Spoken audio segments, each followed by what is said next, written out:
청도 운문댐 비늘리지 등산.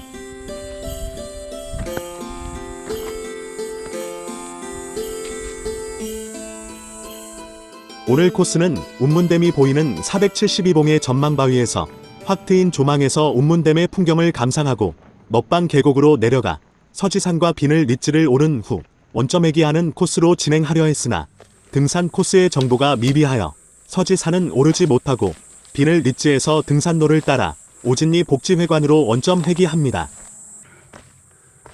472봉을 숨가쁘게 오르면 시원한 전망이 보이는 전망바위에 도착을 합니다.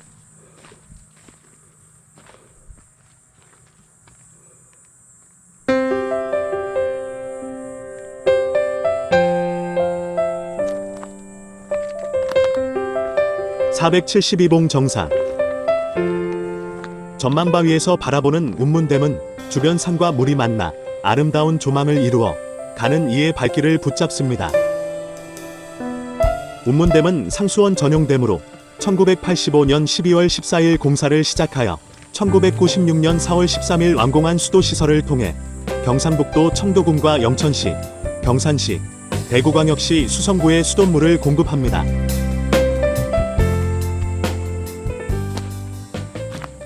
정상의 조망을 뒤로한 채 먹방 계곡으로 이동을 합니다.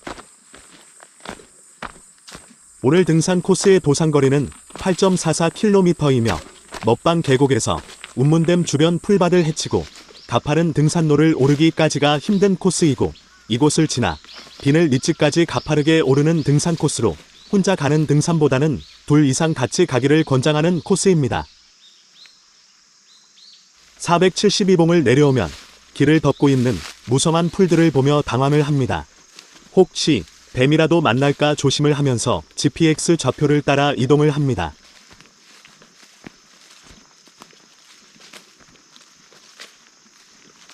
그렇게 한참을 숲을 헤치며 걷다 보면 계곡 주변으로 내려가는 곳에 등산 리본을 발견을 합니다.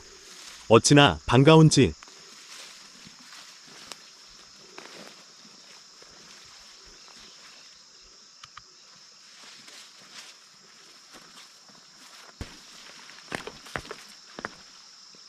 지긋지긋한 숲길을 지나 계곡으로 탈출합니다.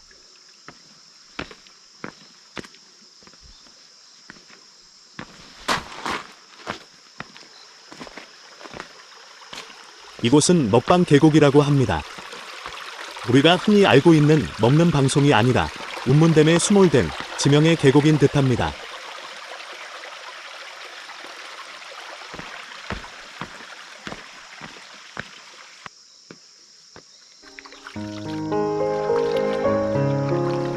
무성한 풀밭을 지나 만나는 계곡물 소리는 청량감을 더해 기분이 상쾌해지는군요.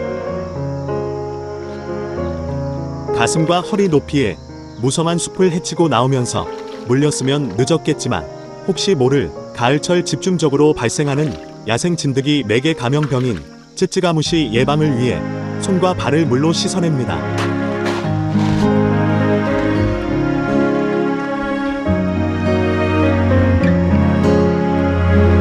좌측편으로 등산 리본이 달려있는 등산로로 올라 다시 좌측 방향 먹방 계곡을 따라 운문댐 방향으로 진행합니다.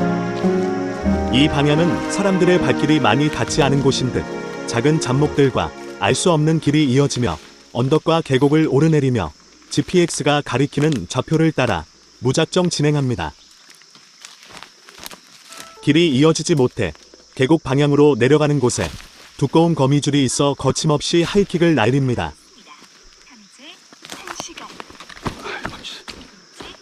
아, 미치겠네.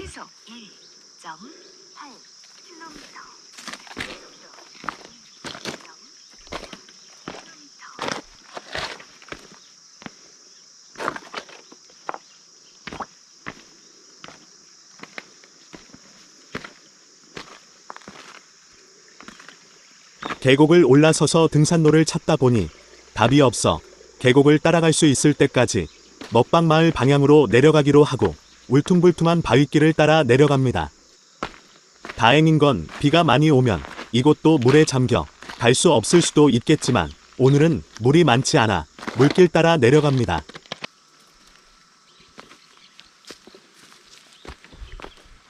계곡을 따라 한참을 내려가다 나뭇가지가 쓰러진 부근에서 다시 경사면을 올라 인위적으로 심어 놓은 듯한 나무 주변에 멧돼지의 소행으로 보이는 파헤쳐 놓은 흙 사이를 지나면 운문댐의 수몰 지역이 나옵니다.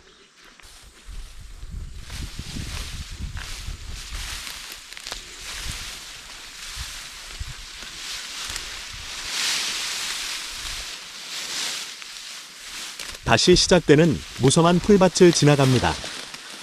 갑자기 멘붕이 오며 어디로 가야 할지 한참을 망설이다 또 갈 때까지 가봅니다.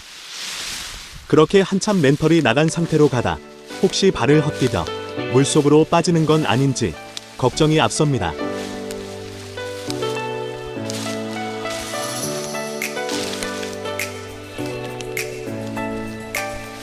한참을 바스락거리는 풀밭 길을 걸어 어깨 높이의 풀더미를 헤치고 나가 아주 비탈진 산사면의 등산로로 접어듭니다.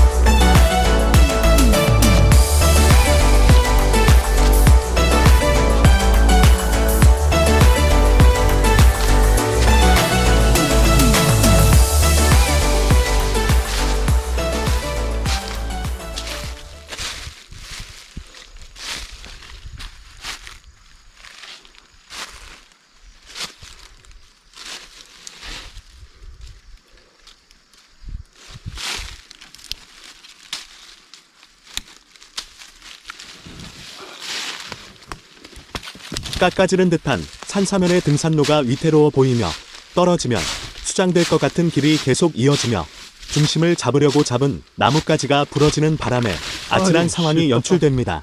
이야. 이른 경사도가 심한 곳을 지날 때는 꼭 등산 스틱을 사용하여 안전하게 지나가시길 바랍니다. 이거 다 부러지네.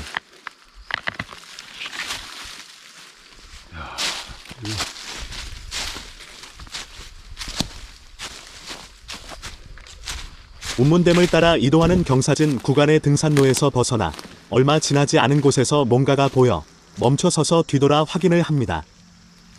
이게 뭐지? 송이 아이가. 등산하면서 처음 보는 송이버섯이라 되돌아 확인을 합니다. 진짜 송이 맞제? 하고 스스로에게 되물으며 확인합니다. 작지만 탐스럽게 솟아있는 송이를 보고 딴 욕심 없이 바라보다 목적지 방향으로 올라갑니다. 임산물 채취가 목적이 아니기에 아쉬움을 뒤로하고 목적지 방향으로 올라갑니다. 며칠 뒤 회사 동료에게 사진을 보여주며 확인했는데 송이 같다고 합니다. 송이가 있는 주변에도 송이가 있을 수 있다고 한번 살펴보지라며 아쉬워하더군요. 다시 가파른 산사면으로 이어지는 등산로가 비늘 리츠까지 쉼없이 쭉 이어지며 숨가쁘게 올라갑니다. 완만한 등산로가 나오며 호흡을 정리합니다. 저 멀리 나무 사이로 보이는 곳에 무덤과 우측편으로 등산로가 있는데 무덤을 지나 직진하여 경사 구간을 올라갑니다. 작년에 해 묵은 낙엽이 쌓여 낙엽 밟는 소리와 함께 운치를 더해주네요. 낙엽 소리에 귀 기울여 올라갈 즈음 앉는 구간이 나오며 비늘 리치 부근에 도착을 합니다.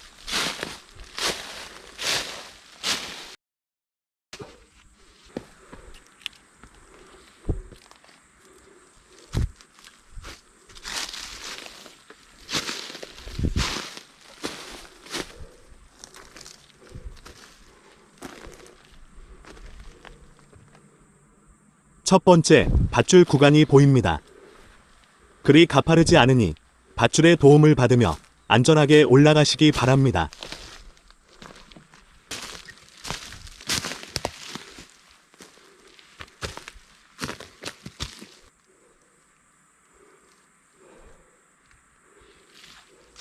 무난하게 밧줄을 잡고 올라갑니다. 지금 벌벌 떨며 올라가는 영상은 오른쪽의 촬영 장비로 인해 겨우 두 손가락으로 중심을 잡고 있기 때문이라 그리 어려운 곳이 아님을 알려드립니다. 비늘 리치 구간의 첫 조망이 펴이며 운문댐의 모습을 담아봅니다.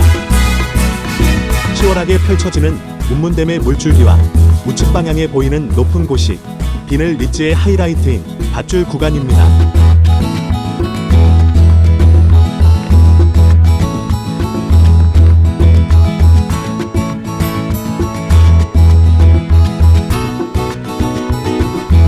전 이곳 부근에 있는 운문산을 등반한 일이 있었는데 운문산 정상을 지나 상호남에서 식수를 보충하고 딱밭제로 이동하는 등산로에 이름도 특이한 아쉬운 리치가 나옵니다.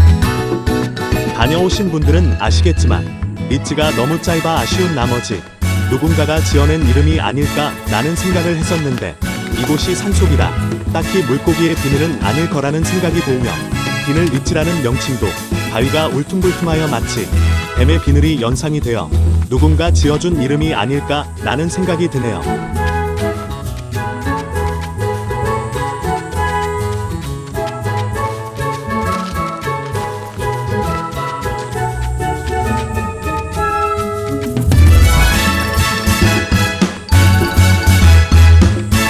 계속해서 이어지는 바위 구간의 등산로와 밧줄 구간이 이어지며 운문댐의 조망을 바라봅니다.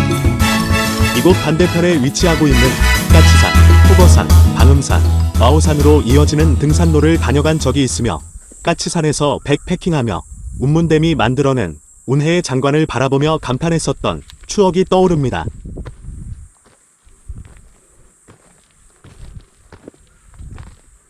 짧은 밧줄 구간들을 지나 비늘 리치의 하이라이트인 최종 목적지 부근에 도착을 합니다.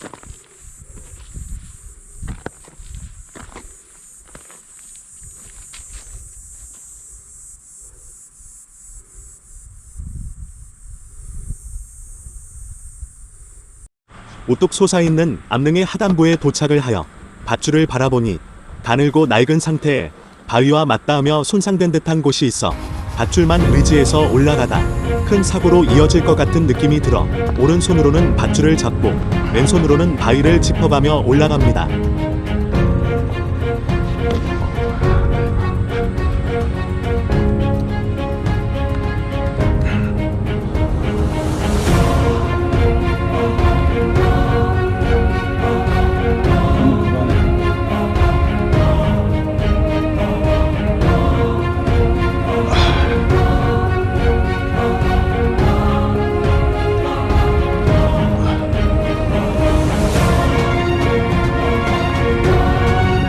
오르는 중간에 부처손이 많이 붙어있는 것이 보입니다. 건조해서 그런지 공처럼 말려 바위를 덮고 있네요.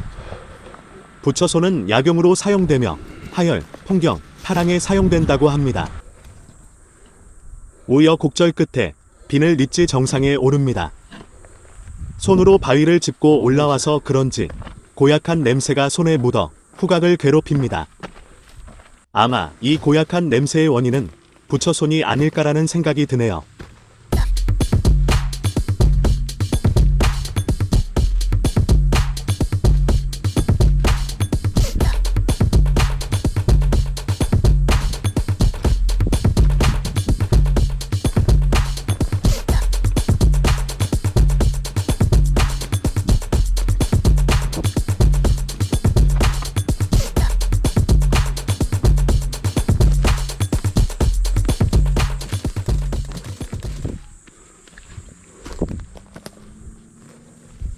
여기가 비늘 리치의 마지막 조망터입니다.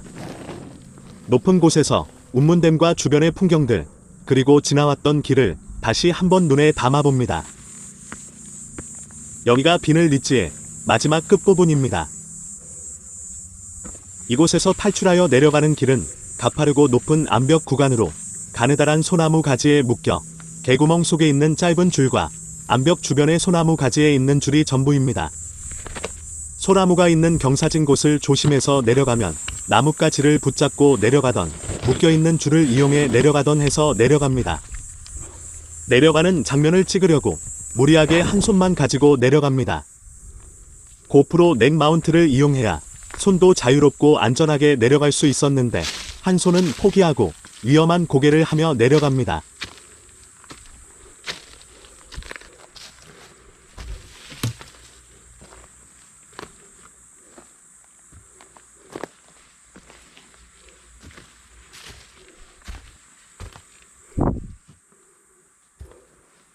비늘 리츠를 탈출하여 오르막길을 올라가면 또 다른 높은 암봉이 나옵니다. 이곳은 꼭대기로 올라갈 수 있는지는 모르겠으나 주변을 둘러보다 진행 방향 등산로로 내려갑니다.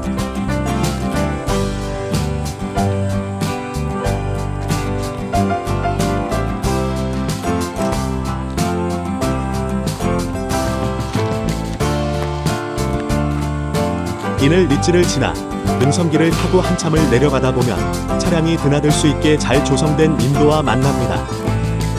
이 길을 계속 걷다 보면 오진리 복지회관으로 복귀하게 됩니다.